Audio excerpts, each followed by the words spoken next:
All right, spectacular, another snow day. Here we go. So we're going to go ahead and work on assignment 6, which you should have downloaded by now. No, sorry, 6, 7.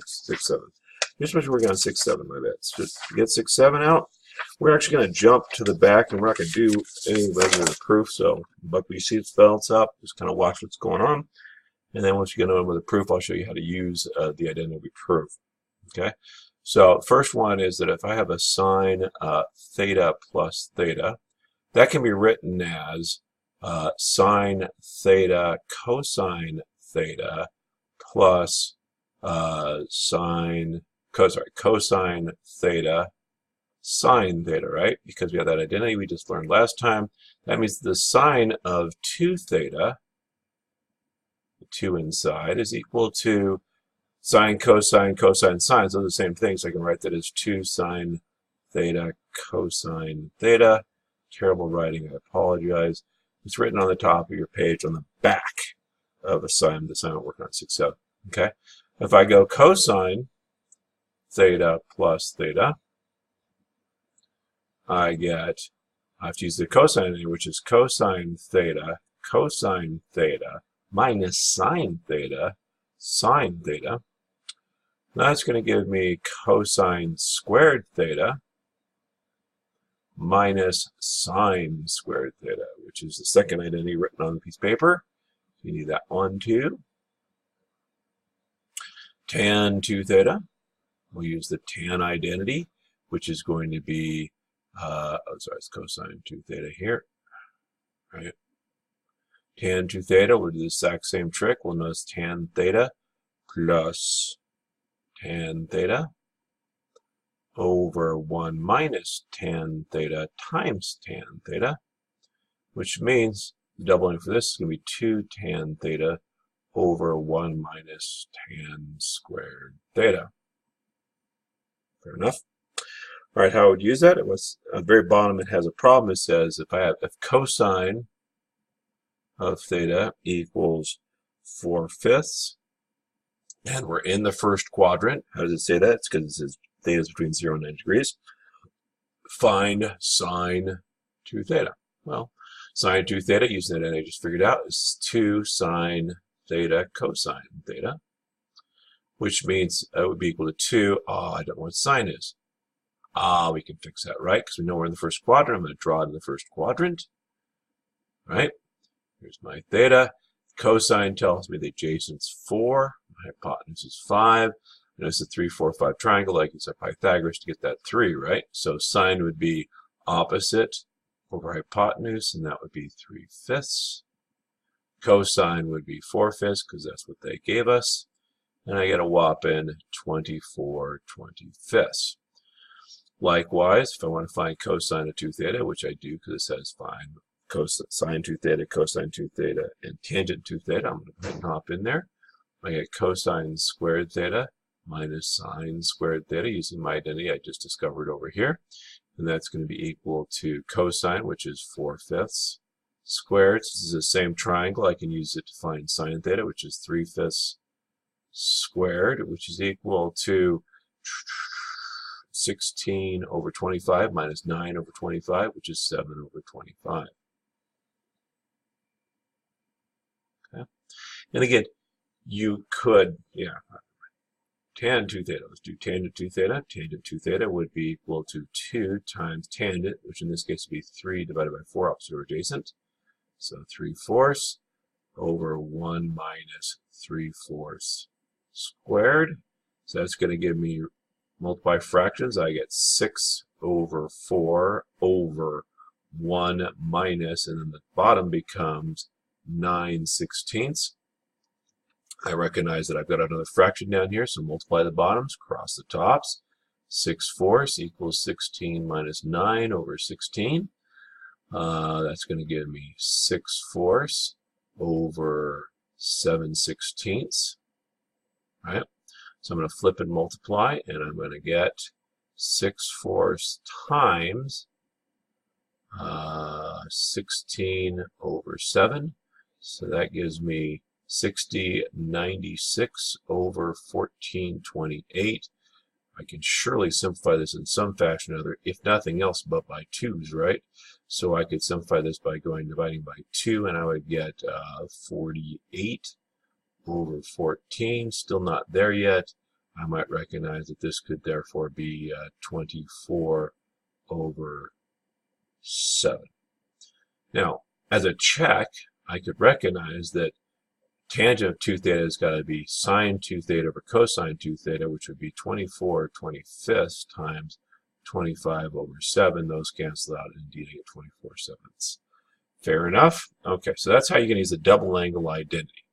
So we're next going to worry about the half angle identity.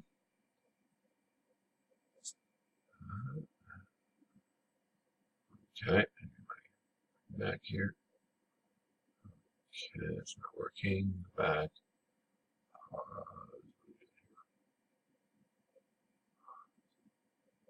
To figure out the half angle identities, I go ahead and say, well, wait a second.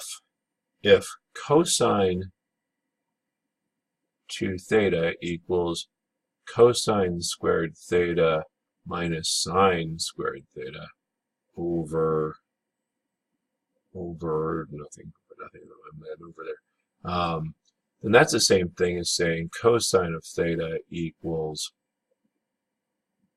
I'm going to pause here.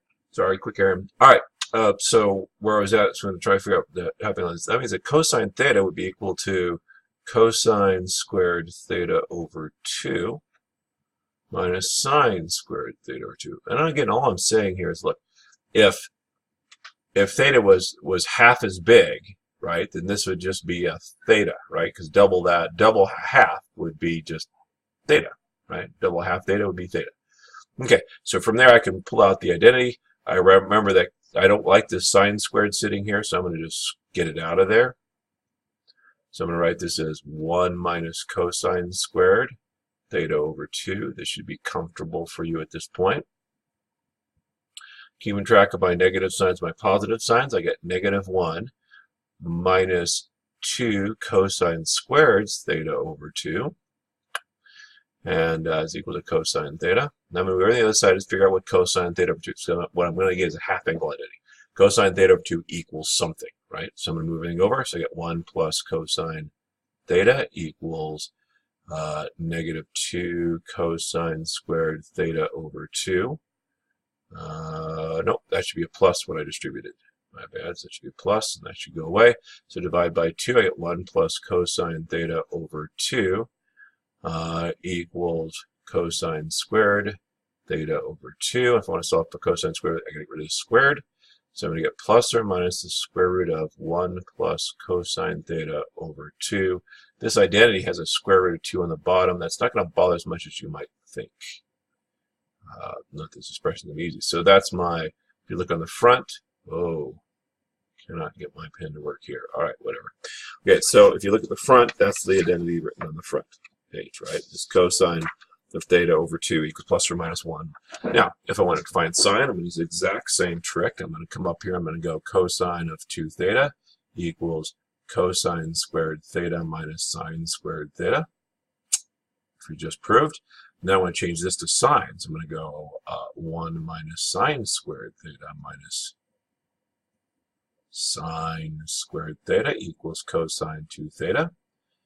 Cosine 2 theta. Now recognize again, if I make these half angles, this half is big, then this has to just become cosine theta. So I get cosine theta equals 1 minus 2 sine squared thetas over 2.